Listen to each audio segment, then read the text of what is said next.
Alright, today we're going to be looking at a Seagull 29297F in natural. It's going to be an acoustic guitar, and it's going to be the condition video to help you make a better informed buying decision on this guitar. Cool, so let's get started. So the overall condition of the guitar is very good. There's only some minor blemishes and scratches here and there. You will see that in a second.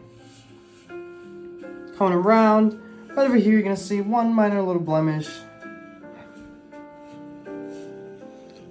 Around.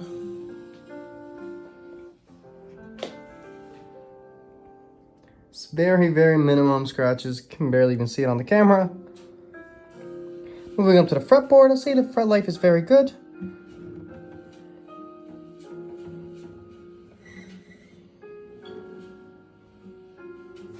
Coming up to the headstock.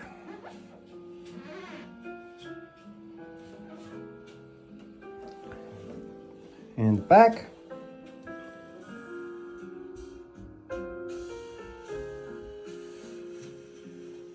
Overall condition is very good. Coming up.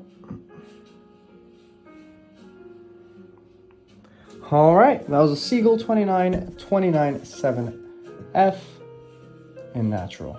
Thank you for watching.